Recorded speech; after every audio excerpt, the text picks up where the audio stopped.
এখন অদৃশ্য কি? আল্লাহ রেখে দেখা যায়, আল্লাহ রেখে দেখা যায়, কিন্তু আল্লাহ আছে না নাই? জোরে বলেন আল্লাহ আছে না নাই? আল্লাহরে দেখা যায় না কিন্তু আল্লাহ আছে, এটা বিশ্বাস করার নাম হলো গায়েবের পরে বিশ্বাস। এখন দুই একজন কয় না দেখে আমি বিশ্বাস করি না। ভালো কথা, তুমি না দেখে বিশ্বাস করো না, তাহলে তুমি কারোর কাজ না কারোর কাজ শুনে বিশ্বাস করবা না।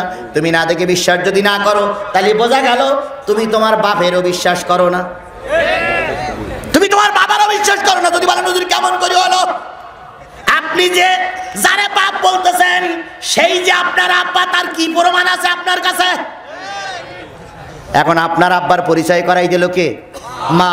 মা বলল খোকা ওই তোর বাপ। সেখান থেকে আমি ওই খুঁটিরে কি বলে আসছি? আব্বা বলে আসছি। তাহলে মার পরিচয় যদি সত্য হয় ওই আমার বাপ হয়। নবী পরিচয় দিল আল্লাহর, তুমি কেন মানো না? তুমি আল্লাহর বান্দা না।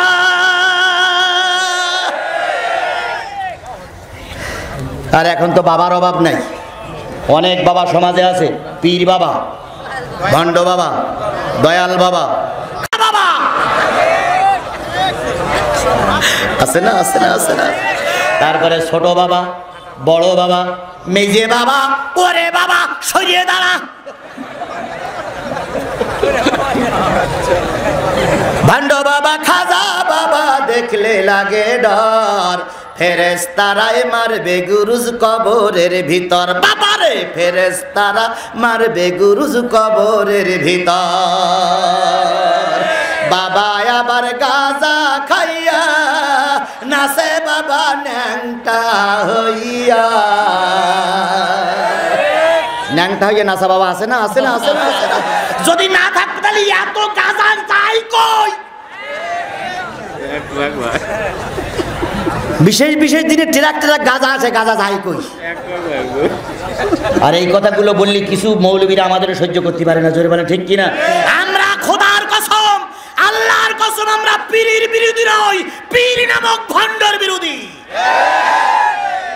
শাহ বলকি রহমাতুল্লাহ আলাইহি আপনার পাশে শুয়ে আছেন, শাহ বলকি শুয়ে আছেন না? আমরা ওনাকে মাথার মুকুটির চাইতে ভালোবাসি, কারণ শাহ বলকি রহমাতুল্লাহ আলাইহি এদেশে প্রথম ইসলাম প্রচার করেছিল। বিশ্বাস করে মুসলমান, যদি পীর সাহেবরা এদেশে টুপি আর দাড়ি না আমদানি করতো, আমাদের দেশে টুপি আর দাড়ি আসতে অনেক দেরি হতো। সুতরাং পীর সাহেবরা আমাদের শত্রু নয়, তবে তথাকথিত ভণ্ডরাই আমাদের শত্রু।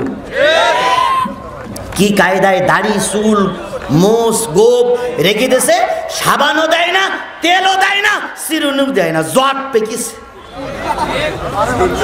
কাছে গেলি মনে হয় গন্ধ ছাগল। আর ওনারাই হলো কি বাবা? মারফতি বাবা। দাড়ি কাটে না, চুল কাটে না, গোপ কাটে না, বগলের তাও কাটে না, আরো কত জায়গা আছে কাটে কিনা আল্লাহই ভালো। ভণ্ড বাবা, খাজা বাবা দেখলে লাগে ডর, ফেরেশতারাই মারবে গুরুজ কবরের ভিতর। বাবারে ফেরেশতারা মারবে গুরুজ কবরের ভিতর। বাবা আবার গাঁজা খাইয়া নাচে বাবা ন্যাংটা হইয়া। দুই পাশে নারী পুরুষ, দুই পাশে নারী পুরুষ সেজদা দেয় পরপর, ফেরেশতারাই মারবে গুরুজ কবরের ভিতর। বাবারে ফেরেশতারা মারবে গুরুজ কবরের ভিতর।